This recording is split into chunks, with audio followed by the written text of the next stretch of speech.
Hey, what up, guys? Okay, we're going to do the what's next for Andy Ruiz Jr., the now former unified heavyweight champion of the world. He main evented a DAZN card on Saturday, December 7th when he took on Anthony Joshua in the rematch, a big heavyweight title rematch. Ruiz came out and was just kind of flat. You know, he came in 15 pounds heavier, just didn't put his foot on the gas pedal. It looked like he was just waiting for Joshua to make the same mistakes he made in the first fight, and Joshua wasn't going for it this time. Joshua made sure he boxed, he stayed away, and just kind of popped in, landed his shots, and then popped out. It was a good performance by Joshua, but yeah, not a good one for Ruiz, who really didn't seem like he was into going after Joshua and changing his style and putting his foot on the gas pedal. So he dropped a one-sided 12-round decision and lost the unified heavyweight titles. So now, big question, what's next for Andy Ruiz Jr. coming off of the big loss in the super fight? Well, you know, Ruiz not getting knocked out, you know, he shows what he showed me early on, but he showed that the guy's still a legitimate heavyweight contender. You know, he's still solid, still a very good fighter, and, you know, he really didn't hurt his brand too much and his, you know, his chances of getting fights going forward, excuse me. So let's run through the top 10. I got him at number 4 overall. After the loss, I got him at number 4 in the heavyweight division. Let's run through the top 10 and see, you know, what options he has next. So we start with number 1, undefeated Deontay Wilder. He's not going to get this fight next, but, you know, that could be a fight down the road, but he's not going to get it next. Wilder has Tyson Fury on December 22nd. You know, it could possibly, yeah, actually, I take that back. He could get this fight next if Wilder is not made to fight Dillian White following the fight with Fury, you know, given the fact that Wilder beats Fury in the rematch, which I think he's going to. So we'll see. So that fight isn't, you know, it could happen, but I don't think it's going to happen next. Tyson Fury, the undefeated former unified champ, he's fighting Wilder next. If he beats Wilder, I don't think he'd fight somebody like like Ruiz, since Ruiz coming off the loss. Wouldn't completely put it past Fury, but I just don't think he's going to do it, considering Ruiz just lost to Joshua. A third fight with Joshua. Now, Joshua says he'd be into that, but it's just not going to happen next because Joshua has mandatory title fights, or title defenses to make, and he's just not going to fight Andy Ruiz next. So that fight doesn't look likely.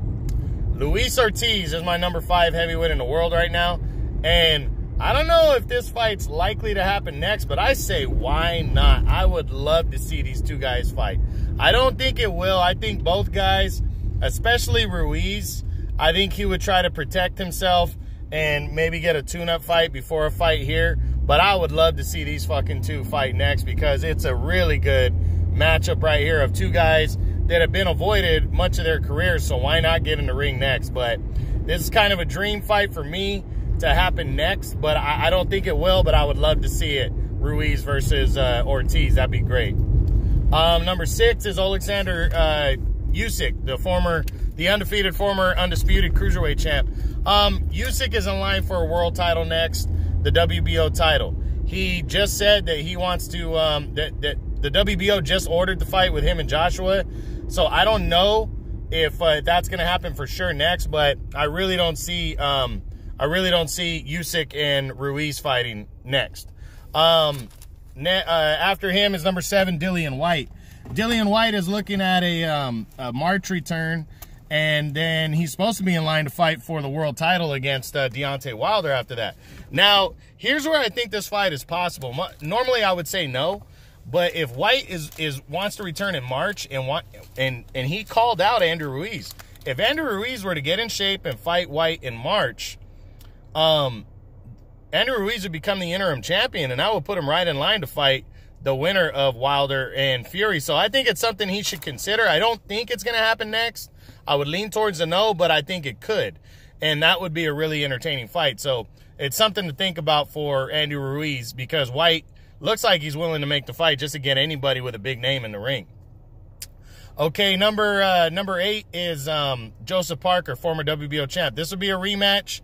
I wouldn't completely hold it past Ruiz to try to avenge his loss, but I think he stays away from this fight because I think Ruiz thinks he beat Parker the first time around. A lot of people think that, actually.